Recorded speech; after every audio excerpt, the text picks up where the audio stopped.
आज हम सीखने वाले हैं सेकंड ऑर्डर डेरिवेटिव। तो अब सेकंड ऑर्डर डेरिवेटिव क्या होता है? अभी तक तो हमने डेरिवेटिव सीखा। तो y equals to F X कोई फंक्शन है मेरा, तो मैं dy बाई डी एक्स निकालता हूँ, मीन्स मैंने उसका फर्स्ट टाइम डेरिवेटिव लिया।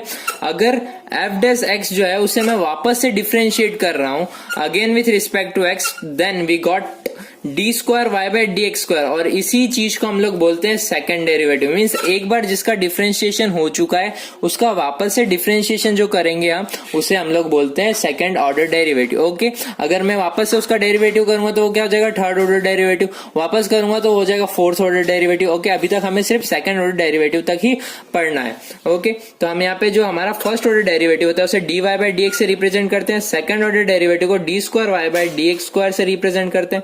इसको रिप्रेजेंट करने का दूसरा तरीका होता है एफ डबल डैश एक्स और y2, और इससे रिप्रेजेंट करते हैं y1 से। समझ गए? ये तीन अलग अलग टर्म्स से हम सेकंड ऑर्डर डेरिवेटिव्स को रिप्रेजेंट करते हैं।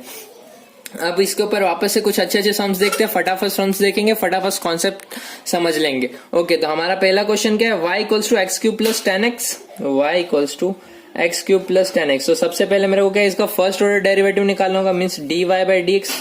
D Y by D X क्या हो जाएगा मेरा? एक्स क्यूब का क्या होगा? 3x स्क्वायर, और डिफरेंशिएशन ऑफ 10x क्या होता है? Sex square x। और अगर आपने अभी तक फॉर्मूलेज नहीं सीखे, बहुत ज्यादा इंपॉर्टेंट होते हैं फॉर्मूला, अगर आपने नहीं सीखा है तो मैं डिस्क्रिप्शन बॉक्स पे एक लिंक दे दूंगा, वो वीडियो जरूर देख लेना। उसमें मैंने स्पेसिफिकली हर एक फॉर्मूले को कैसे याद करना है पूरा बताया हुआ, आप एक बार देखेंगे आपको पूरा याद हो जाएगा। ओके, यहाँ आगे बढ़ते हैं। तो ये D Y by D X equals to this आया। मैं अब वापस से इसका डिफरेंशिएशन करूंगा, तो D square Y by D X square, तो ये क्या हो जाएगा मेरा? 6x प्लस, देखो 3 तो कांस्टेंट था as it is, X square का क्या होगा? 2x, तो 3 इंटू 2 6, तो ये आया मेरा 6x, सेक्स स्क्वायर x। तो सेक x को पहले मैं x मानूंगा, तो ये x स्क्वायर का क्या होता है? 2x, x स्क्वायर का होता है 2x, तो ये हो जाएगा मेरा 2 sec x। अब sec x का डिफरेंशिएशन क्या होता है? sec x 10x, तो ये मेरा डेरिवेटिव क्या आया? D square Y by D X square equals to 6x plus 2 sec square x 10x। ये सिंपल हमारा एकदम इजीली सॉल्व होगा, कोई बड़ी बात नहीं है, कोई बड़ी चीज नहीं है। सिंपल जिस तरीके से डेरिवेटिव करते हैं वैसे ही 2 बार डेरिवेटिव कर देना, आ गया आंसर। 2-3 और क्वेश्चंस देखते हैं।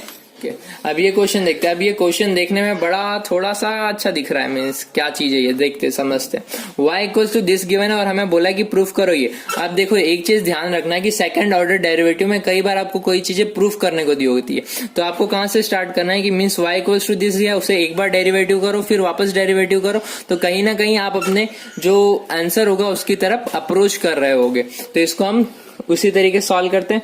हमें क्या दिया है? y equals to 500 e raise to 7x plus 600 e raise to 7x। Okay, ये चीज मुझे गिवन है। अब मैं क्या करूंगा? इसका डिफरेंशिएशन करूंगा D Y by D X, तो क्या होगा? 500 तो कांस्टेंट है वो एज इट इज। अब e रेस टू एक्स का डिफरेंशिएशन क्या होता है? e रेस टू एक्स, अब जिसे x माना था मतलब D by D X of 7x plus 600 तो कांस्टेंट, 600 कांस्टेंट है तो वो as it is. E raise to X का डिफरेंशिएशन होता है ई रेस टू एक्स, जिसे x माना था अब उसका डिफरेंशिएशन, तो D by D X of 7x। अब यहाँ पे एक चीज देखते हैं, इसका डिफरेंशिएशन करने पे क्या आएगा? 7, इसका डिफरेंशिएशन करने पे क्या आएगा? 7। अब यहाँ रिजल्ट जो है, हम रिजल्ट में देखेंगे तो हमारा y, तो अगर मैं 7 को इससे मल्टीप्लाई करता हूं तो ये एक बड़ा नंबर बनेगा। y तो मेरे को एज इट इज रखना है, तो मैं इसे मल्टीप्लाई नहीं करूंगा, मैं बल्कि इसको एज इट इज रखूंगा। तो इसका डिफरेंशिएशन करने पे क्या आ रहा है? 7, इसका डिफरेंशिएशन करने पे भी आ रहा है 7, तो इन दोनों में से मैंने 7 कॉमन निकाल लिया और उसे बाहर रख देता हूँ। तो ये मेरा आया D Y by D X equals to 7 multiply में 500 e raise to 7x plus 600 e raise to 7x। Okay, अब मेरे को इसका 2 बार डेरिवेटिव लेना है, तो वापस से D square Y by D X square derivative लूंगा, तो 7 कांस्टेंट है बाहर, 500 as it is, e raise to 7x। अब वापस से 7x का डिफरेंशिएशन होगा तो क्या आएगा? 7 प्लस 600 कांस्टेंट है वो as it is, e raise to x का e रेस टू x। अब 7x का डेरिवेटिव लूंगा तो 7, वापस इन दोनों में से क्या कर रहा हूँ? 7 कॉमन निकाल दे रहा हूँ, तो ये मेरा आ जाएगा 49 500 e raise to 7x plus 600e⁻⁷x। Okay, ये चीज, अब ये पूरी चीज जो है मेरी, ये क्या है, मेरी y है, तो ये आ गया मेरा 49y d²y/dx²। सिंपली मैंने प्रूफ कर दिया। हमें हमारे आंसर को मेन मुद्दा बनाना है कि भाई हमारा आंसर ये है, मुझे उसको देखते हुए अप्रोच करना है। अगर यहाँ पे मेरा 14, यहाँ पे अगर y की जगह कुछ और टर्म्स होते या कुछ और होता तो मैं यहाँ मल्टीप्लाई करता, पर मुझे यहाँ दिख रहा था y है, इसलिए मैंने मल्टीप्लाई नहीं किया। तो इस तरीके से आपको जो चीज प्रूफ करनी है उसे ध्यान में रखते हुए ही सम को अप्रोच करना है।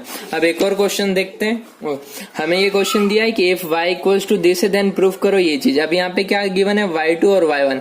तो y2 y1 देखिए, कंफ्यूज नहीं होना है। y2 क्या शो कर रहा है, d²y/dx², और y1 क्या कर रहा है, dy/dx। मीन्स ये सेकंड ऑर्डर डेरिवेटिव को और ये फर्स्ट ऑर्डर डेरिवेटिव को रिप्रेजेंट कर रहा है। तो हमें सम किस तरीके से स्टार्ट करना होता है, y जो दिया है उसे फिर उसे डिफरेंशिएट करते जाना। तो ये हमारा y equals to cos inverse x का होल स्क्वायर है। तो पहले मैं dy/dx निकालूंगा।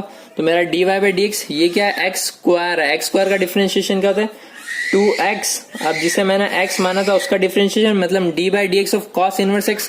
cos इनवर्स x का डेरिवेटिव होता है -1/√1 - x²। ओके, तो यहाँ मेरा dy/dx क्या आया, -2 cos inverse x √1 - x²। Okay, ये चीज आई मेरी।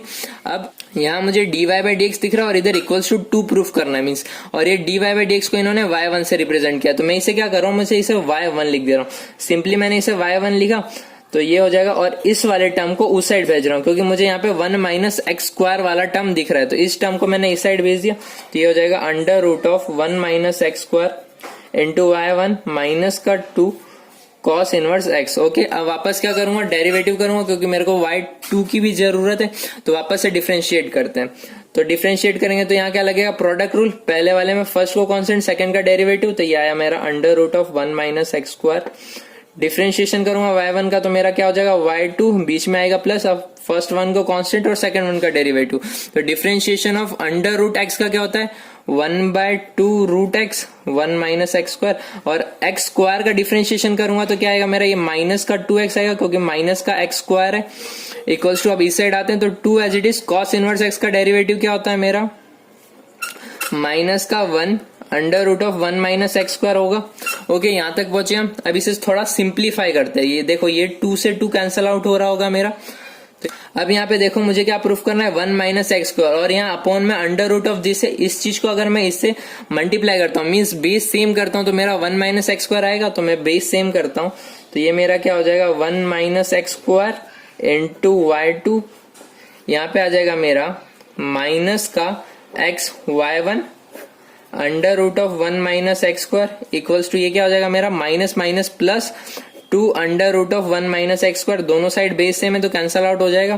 तो ये सिंपली मैंने मेरा आंसर जो है वो प्रूफ कर दिया, इक्वल्स टू 2। यहाँ मेरा सिंपली प्रूफ हो गया। ओके, तो आपको मेन चीज क्या ध्यान रखनी है कि आपको जो प्रूफ करना है उस चीज को ध्यान पे रखते हुए सम को अप्रोच करना है। स्टार्टिंग कहाँ से होगी, y इक्वल्स टू दिस जो गिवन है वहीं से स्टार्ट करना है, फिर उसको डिफरेंशिएट करना है। अब देखना है कि मुझे किस चीज की जरूरत है और उस तरीके से अप्रोच करते जाना है। हमने 2 अलग सम देखे, दोनों में अलग तरीका था अप्रोच करने का, बट स्टार्टिंग सेम थी।